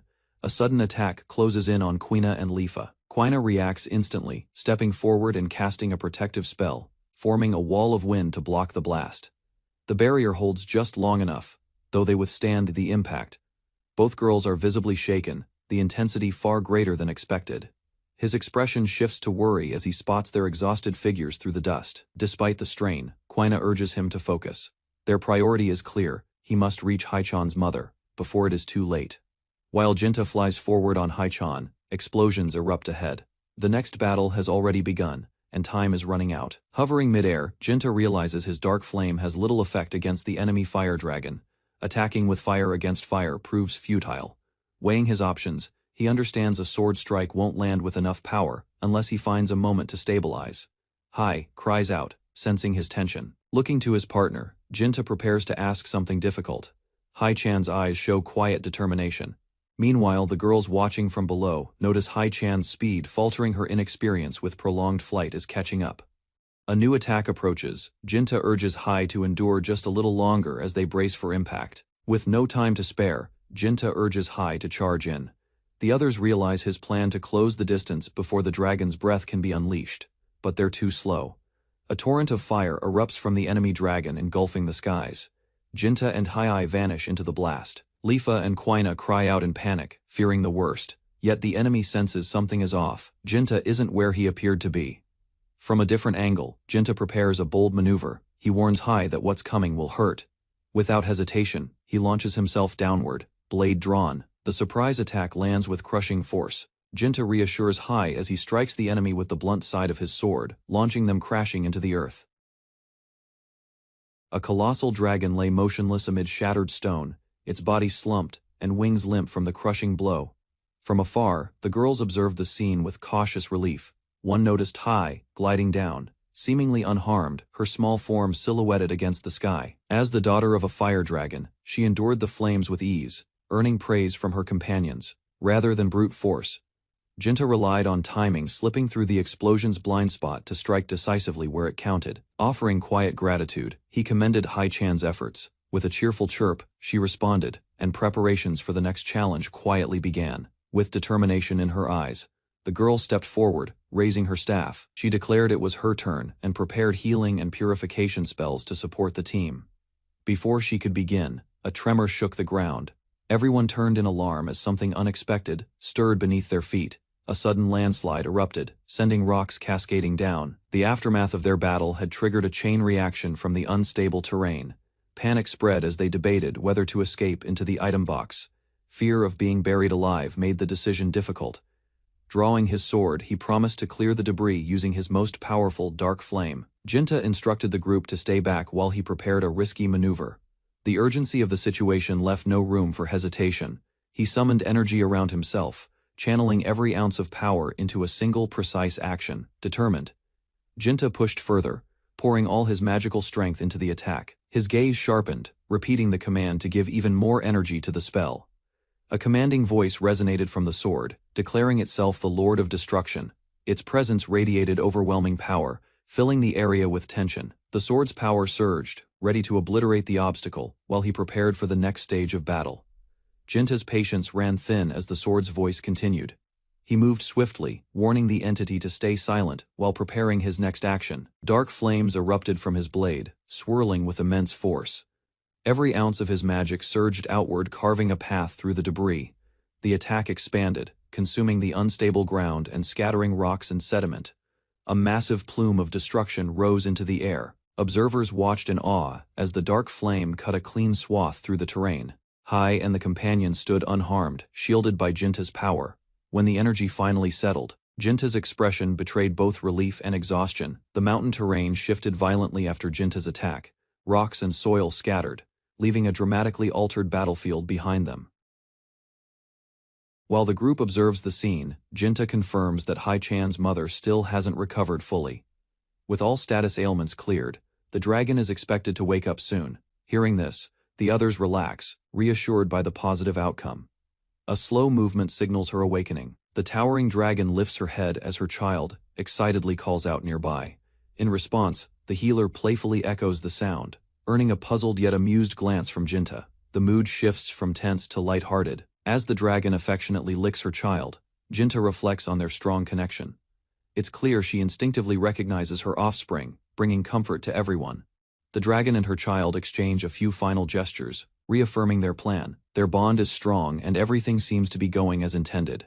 A bright light flashes above the group as the transformation completes.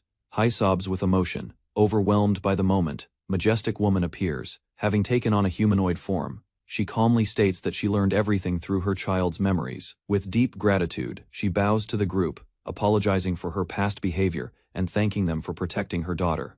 The gesture catches everyone off guard. Jinta, flustered, urges her to lift her head as the others watch in surprise. Jinta's courage and skill earn high praise from the dragon mother. She expresses gratitude for entrusting her daughter to someone capable of fighting alongside the dragon tribe. Humbly, Jinta shifts credit to Hai-chan, calling her a kind and hardworking girl who supported them just as much. Recognizing this truth, the dragon mother entrusts her daughter's care to them once more. Although she understands it's best for children to be with parents, she chooses to step back. Hai stands silently, stunned by the unexpected turn of events. Ultimately, Jinta confirms Hai will remain with them, as previously agreed with Leifa. With a gentle smile, Jinta agrees to keep the young dragon until her parents are found.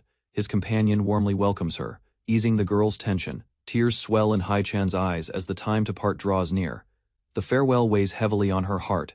As her mother soars above, the group offers their heartfelt thanks. They praise Hai-chan's bravery and wish her a bright future.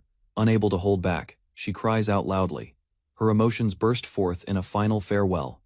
The group watches silently as Hai flies away, their voices echoing a bittersweet goodbye. The lake remained still as the fishing line dropped with no sign of a catch. A quiet farewell lingered in the air.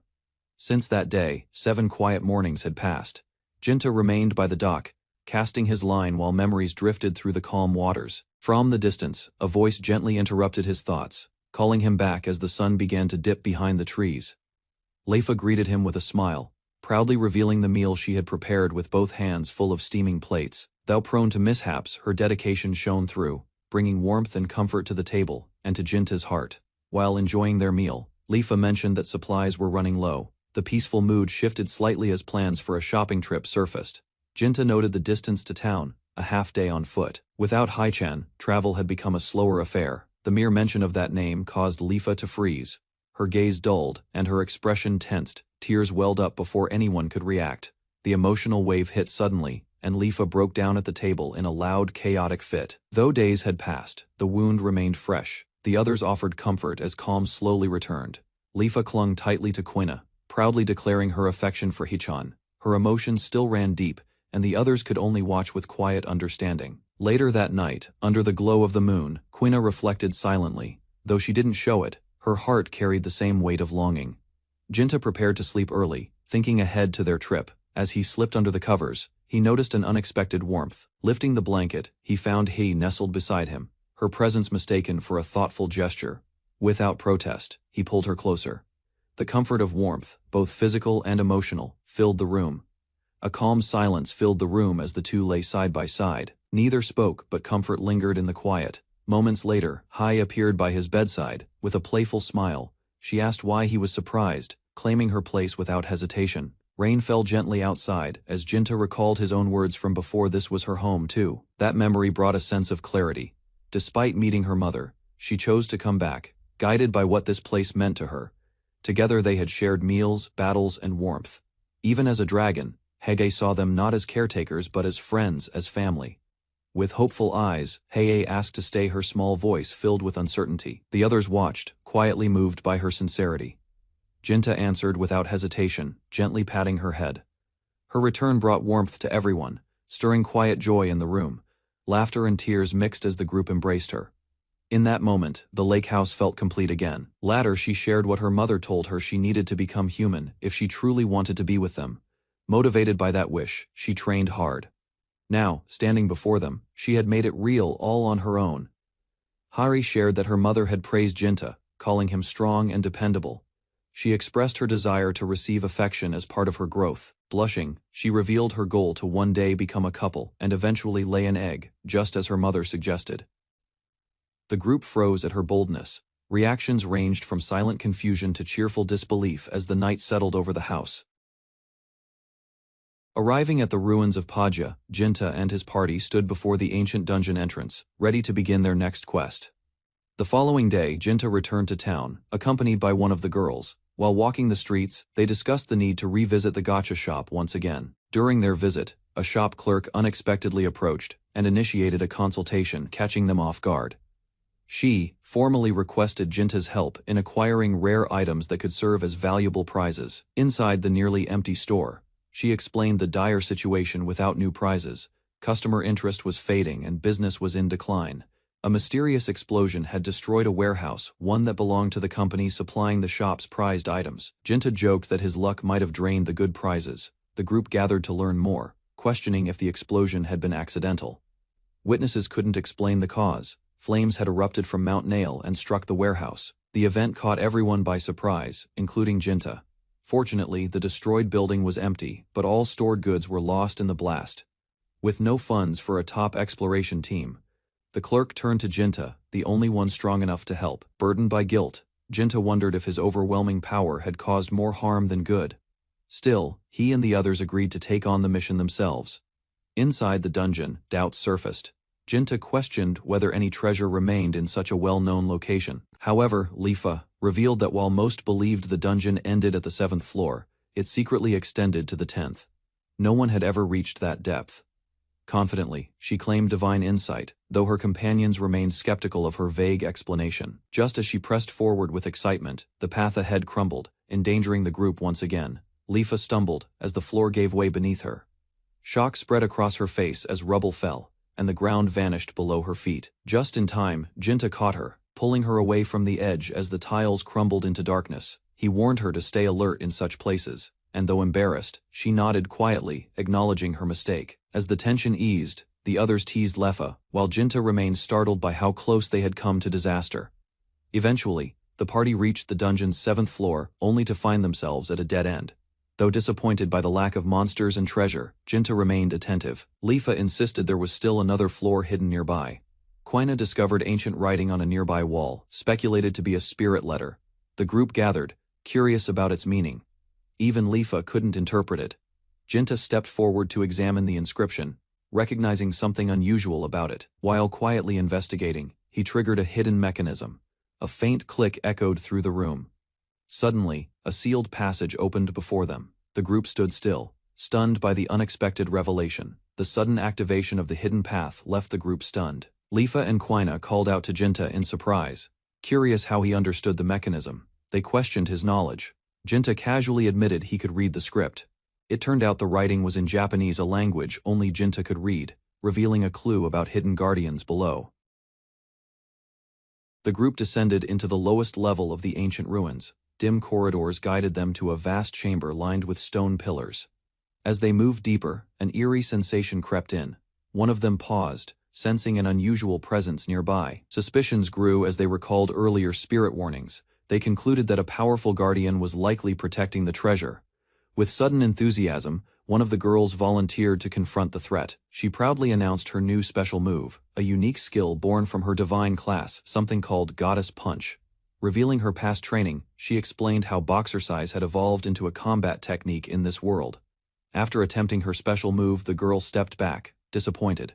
She admitted it had no effect. Trying again, she launched another barrage of goddess punches, this time at her teammate. Recognizing the looming threat, someone urged the group to take the treasure quickly and escape. The urgency in their voice hinted at the danger still lurking nearby. Just as they began to move, a warning was shouted. A powerful presence had awakened behind them, and there was no time to react. A massive stone guardian activated, towering over the party with a thunderous voice. It labeled them intruders and prepared to eliminate them on sight. Powerful blow shattered the massive guardian into pieces, sending debris flying across the chamber. Chunks of stone fell to the ground as the defeated guardian crumbled. Yet in the distance, another golem stirred, signaling the battle was far from over. Without hesitation, the next guardian stepped forward, flames crackling across its body. Jinta stood calmly over the rubble, jokingly urging Lifa to use her special punch again. She stared at him in disbelief. Caught off guard by his composure, worried Lifa warned Jinta to stay alert. She suspected the creature was no ordinary guardian, but a relic of ancient magic craft from a lost era. The giant golem regenerated its shattered body. Recognizing its immortality, Jinta prepared to strike again, undeterred by its strength. Jinta charges into a ruined hall where a massive stone monster blocks the path. Debris falls as winged enemies descend from above, forcing him into a desperate battle. Nearby, his companions watch the chaos unfold. One of them stumbles after hitting the ceiling during the clash. Realizing the enemy is far stronger than expected, the stone giant advances, cracks spreading across its body from earlier attacks. Jinta stands firm before it, holding back his strength while the others grow increasingly worried. Determination hardens in his eyes as the situation worsens. Realizing the fight cannot continue this way, Jinta prepares to act decisively. He launches forward with sudden speed, striking the monster repeatedly. Each blow shatters more of its body, revealing that he had already formed a clear plan to end the battle. Jinta unleashes rapid strikes, sending shockwaves across the ruined hall. The stone giant staggers as its body fractures under the relentless assault, unable to counter his speed. His companions observe from a distance, realizing he attacks faster than the creature can recover. Understanding spreads among them as his strategy becomes clear. The golem attempts to rebuild itself, but cracks deepen with each impact. Jinta presses forward, refusing to give the monster any time to stabilize. A glowing crystal is revealed within the shattered body. Recognizing its importance, he reaches toward it, sensing the source of the creature's power. The magic stone rests in his hand as the giant collapses into rubble. With its core removed, the battle ends, leaving only silence and scattered debris behind. After the battle, the elf studies the strange power lingering in the ruins. She wonders how such magic could exist in a place like this. Jinta admits he knows little about ancient legends. His companions explain the old story of a hero and a demon god, linking it to the artifact. They recall that humans and spirits once united to create powerful weapons. The magic stone used by the golem is said to be one of those ancient creations. Then Jinta considers the instructions carved in spirit letters. The group realizes these relics can amplify power and awaken forgotten abilities. Testing his theory, Jinta places the stone back into the golem. The body trembles and stirs, reacting to the restored core. The golem's body begins to repair itself after the stone is returned. Jinta stands calmly before it while his companions watch in concern as the creature's power resurges. Instead of attacking, Jinta decides to experiment with the revived construct. He observes its reactions carefully, treating the situation like a test rather than a battle. He instructs Quina to move as the golem lifts her high above the ground. Shock spreads among the group as the massive creature follows his will. The reason becomes clear when ancient letters on the stone slab glow. Jinta's rewritten command binds the golem to him, marking its obedience to its new master. Jinta and his companions discover a large chest inside the ruins after gathering most treasures. The mysterious box draws their attention, suggesting something valuable remains hidden within. A massive ancient golem stands behind them, yet Jinta casually focuses on opening the chest. His calm attitude contrasts with the danger looming nearby. Inside the box, a glowing hammer appears, radiating immense power. The rare weapon reveals itself as a legendary item once used to defeat demons. Jinta studies the weapon while Quina reacts with concern. The artifact's value and destructive ability make it far too significant to be treated carelessly. Quina holds the weapon as realization spreads among the group. They understand the golem had been guarding this powerful relic all along. When Quina lifts the hammer, a strange white liquid begins to ooze from the handle. Her expression freezes as she realizes the weapon reacts strangely to her touch. Jinta observes the scene while the substance keeps dripping from the relic. Uneasiness spreads among the group as they sense the weapon resisting unauthorized hands. Ancient letters on the wall reveal the weapon's true condition. Only the one who defeated the golem is allowed to wield it, while others are rejected. Soon, the girls become covered in the sticky substance, leaving them soaked and embarrassed. The artifact's defense works to repel anyone unworthy of its power. After understanding the situation, Jinta calmly asks the golem to take the hammer. He chooses to store the troublesome relic instead of trying to claim it. The golem holds the hammer carefully, its expression unreadable as the strange substance drips away. Jinta watches quietly, relieved that the relic is no longer causing trouble. After leaving the ruins, the group walks back toward the city with the treasures they collected. Jinta assigns a small task to Haichan, while the others follow behind. Inside the guild, Quina stares at the gathered rewards in disbelief. The sheer amount of items proves how much remained hidden within the ruins. Jinta stands calmly beside her, explaining that many unexplored areas still existed. His confidence shows he expected the results from the beginning. Quina slowly processes everything while looking at Jinta. Thoughts of the reward money begin to form as she realizes the success of their expedition. Walking through the city, Jinta listens as concerns rise about the small reward. The amount seems low compared to the treasures recovered from the ruins. He calmly explains that the guild's budget was limited. Rather than arguing, he accepts the situation and decides to handle it differently. Jinta presents a necklace to Lefa, placing it gently in her hands. The item carries a special effect that can confuse enemies and protect her. Lefa examines the gift closely, surprised by its design and purpose. The gesture leaves her unsure how to react to his quiet kindness. Embarrassment mixes with gratitude as she holds the necklace tightly. Jinta looks away, pretending the moment means little, while she treasures the unexpected reward. Lefa smiles softly while holding the necklace close to her chest. Gratitude fills her expression as she quietly treasures the gift Jinta gave her. Jinta walks ahead through the city streets, planning to reunite with Quina and the others. Calm confidence shows in his steady pace. From a shadowed alley, two suspicious figures watch him pass. Their interest in Jinta suggests trouble will soon follow his journey. Several girls surround Jinta while he reads on the couch. They notice the pendant given to Lefa and become jealous. Lefa happily eats a snack while thinking about Jinta. The pendant makes her cheerful and affectionate toward her master. Later, Jinta checks the treasure they collected during their adventure. He searches carefully, hoping something valuable remains among the items. Days after the treasure hunt, Jinta walks through the house. Behind him, Lefa reacts emotionally after hearing something harsh. Early morning arrives. Lefa leaves for her village while Jinta stays home, enjoying a quiet and comfortable day. Jinta notices Lefa has been leaving the house every day. Her behavior makes him curious, but he decides not to think too deeply about it. Soon after, Jinta prepares to leave the house.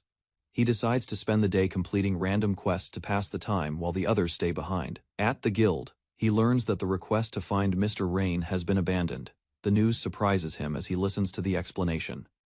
A woman explains the situation further, mentioning the culprit who attacked the Aldatus Merchant Guild and released a dragon that was meant to be sold. He leaves the guild while hearing that mercenaries have already been hired to hunt the culprit. Jinta walks through the city while thinking about his future. Staying a low-rank adventurer forever does not seem right, so he looks for a new opportunity. He arrives at the location and knocks on the door, introducing himself as an adventurer responding to the request. The door opens and a young woman appears. She invites Jinta inside, leaving him slightly surprised by the unexpected meeting. Inside the room, they sit across a table and begin discussing the request. The girl questions why Jinta came to such a place. Suspicion fills the air as she studies him carefully, wondering if he needs money or hides another reason. Jinta calmly explains that he is simply completing a quest. When she appears, her shocked expression reveals she has been hiding something.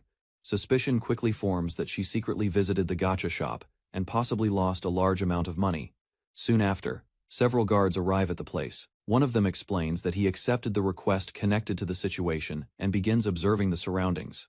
While speaking with Jinta, the guards learn that he is only a rank E adventurer. His low rank immediately lowers their expectations. The guards start discussing what to do with him. They dismiss his abilities and treat him like an amateur who cannot help much. Lefa watches their attitude with clear irritation, unhappy with how they underestimate Jinta. She steps forward angrily and declares that Jinta is far more amazing than they think, shocking everyone in the room. Her voice grows louder as she lists Jinta's achievements, including defeating a powerful behemoth and clearing an entire nest of goblins. Whispers spread among the guards. Some begin suspecting that Jinta and Lefa share a special relationship after seeing them together before. Their suspicion quickly turns into teasing. The guards jokingly assume Lefa must be Jinta's girlfriend, causing her to blush and panic. Jinta hurriedly denies the misunderstanding, explaining that he and Lefa are not in that kind of relationship. They remain inside, while the guard leaves to patrol the area. The guard still jokes about them being lovers, which embarrasses Lefa and irritates Jinta. Suddenly, a large stone creature appears in the city, smashing through buildings and causing panic. Realizing the danger, Jinta quickly moves with Lefa toward the scene. As they rush through the streets, Lefa remains flustered from the earlier misunderstanding, while sensing that something unusual is happening in the town. Along a quiet town street, Jinta walks beside a priestess, while other adventurers pass in the distance.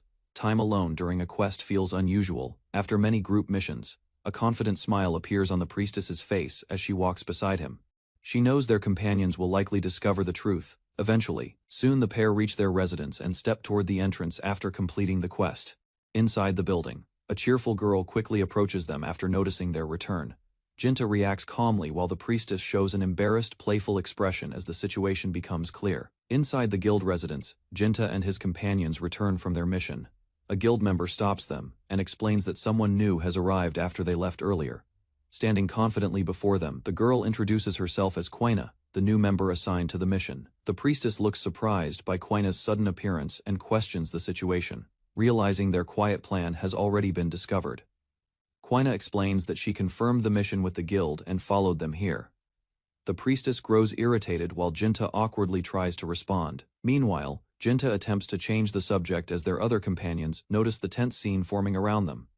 In the courtyard, a massive stone golem moves heavily while a small girl rides on its shoulder.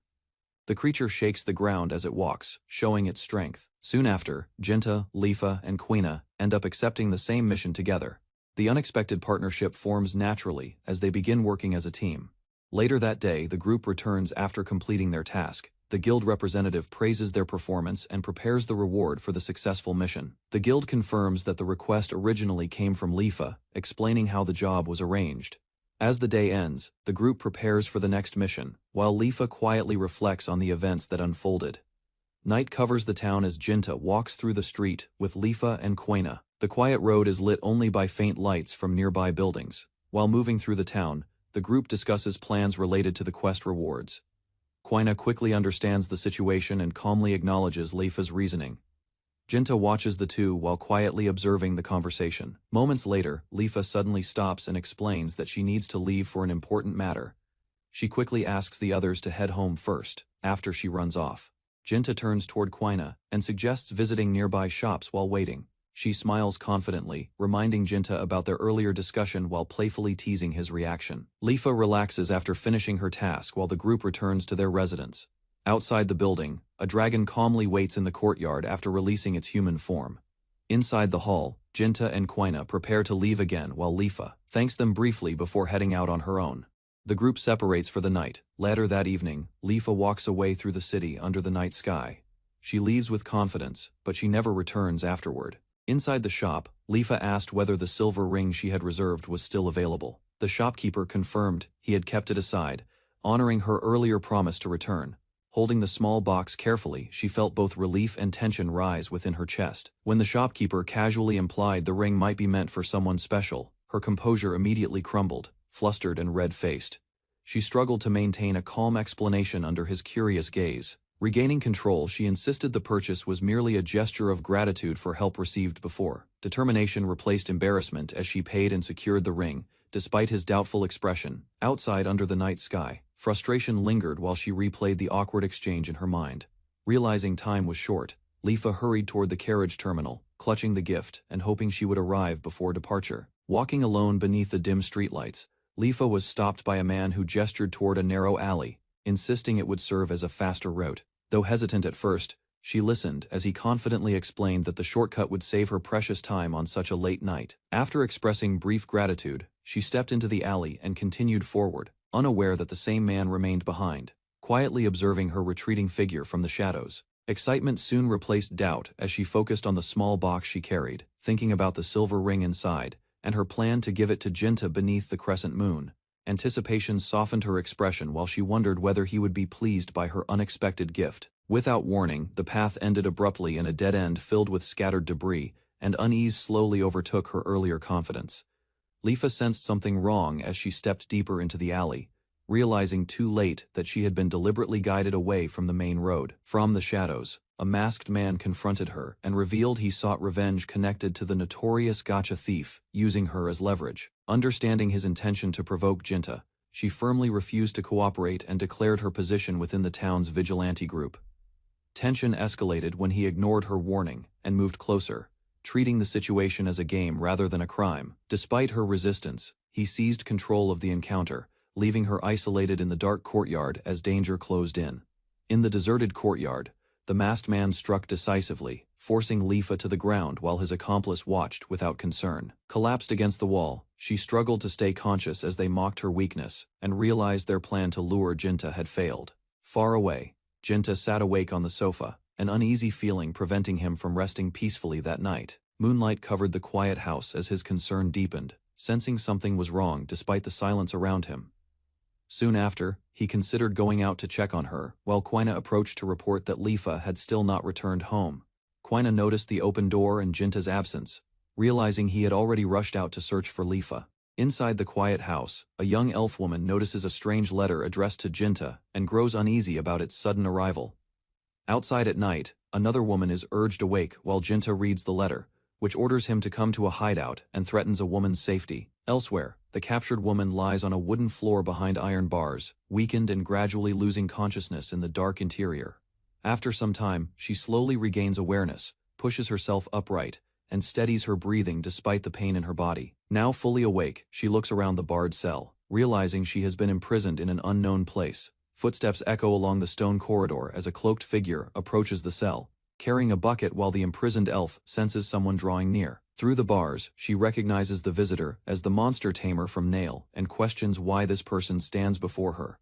Now the hooded figure moves past wooden crates and remarks about feeding the tamed monsters, causing the captive to stiffen in alarm. Realization strikes her as she understands monsters are kept nearby, and fear spreads across her face inside the narrow cell. At the bars, the cloaked individual kneels and extends a hand inside, while something large shifts ominously in the darkness beyond. Hunger tightens her stomach, yet she refuses the food offered through the bars while the cloaked tamer waits silently outside the cell. Despite her resistance, she bites into the bread, confusion crossing her face as she questions why she is eating in this situation. The hooded figure gently pats her head while she chews, and she stiffens in shock at the unexpected gesture. Suddenly, a man with goggles and a fur collar walks into view, observing the scene from the corridor beyond the bars. Standing before the cage, he smirks and evaluates her condition, while she sits behind the iron bars and declares her confinement unbearable. In the dim corridor, the goggled man stands before the barred cage and questions the captive about the monster tamer nearby, asserting authority over the scene. She denies knowing him, yet he smirks confidently and reveals his name as Meldas, expecting recognition from the girl inside the cell. While the cloaked subordinate watches silently, Meldas boasts loudly, declaring unwavering loyalty to a powerful figure called Raoul Hardy. Fragments of memory surface as his reputation is recalled, describing him as an elite adventurer clad in red hair and iron arm guards. With pride, Meldas emphasizes Raoul's overwhelming rank and influence, leaving the imprisoned girl stunned by the realization of her captor's connections. Before the iron bars, Meldas explains that imprisoning her is merely a tactic to lure the so-called gacha thief into their trap. Questioned about Jinta, he casually admits the request came from the A-list merchant, who wants the interfering thief captured and returned. A twisted grin spreads across his face as he describes Jinta as reckless, clearly amused by the rumors surrounding him. Gesturing dramatically, Meldas mocks stories of mountains destroyed and dragons defeated, dismissing them as exaggerated tales unworthy of belief. Turning away, he declares he will verify the truth personally, vowing to crush Jinta himself if the rumors prove false.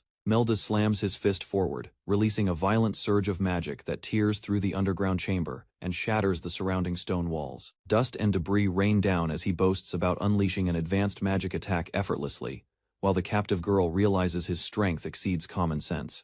Blades of energy form around him as he calls out for the gacha thief to appear, confident no one could withstand such power. The ceiling collapses in a massive explosion, scattering rubble across the third basement floor and exposing the dark night sky above.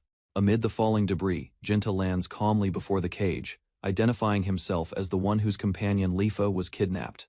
Jinta stands beside Lifa in the ruined basement, and Meldas observes how quickly he arrived, satisfied that the kidnapping succeeded in drawing him out. Calmly assessing the situation, Jinta realizes the abduction was planned to lure him, while Meldas openly labels him the so-called gacha thief.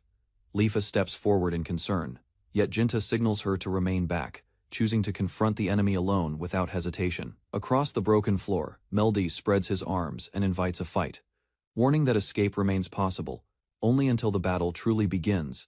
Without remorse, he threatens further harm toward Lifa, prompting her to glare back with anger, as tension fills the shattered chamber. Inside the shattered basement, Meldas calmly admits striking Lifa earlier, provoking Jinta, while recalling how she had been left trembling on the cold floor. Anger hardens Jinta's expression as he grips his weapon and vows to repay that cruelty without restraint, refusing to show any mercy. Without hesitation, he lunges forward at full speed, closing the distance instantly while Lifa rushes behind him despite the danger. Meldas reacts swiftly, evading the first strike and countering midair, yet Jinta pivots sharply and keeps pace, recognizing the fight will test his limits. Steel flashes as Jinta swings decisively, forcing his opponent back while Lifa watches anxiously, aware that one mistake could turn the battle deadly. Meldas slips past Jinta's defense and drives a reinforced strike toward him, exploiting a brief opening with precise timing. The blow crashes into the ground with explosive force, sending shattered stone outward as Jinta steadies himself amid the spreading impact. Seizing momentum, Meldas flips forward and smashes down again, attempting to overwhelm his opponent before he can fully recover. Standing among broken rubble, Jinta regains his balance and tightens his grip on his sword, preparing to counter the magically enhanced assault with focused resolve.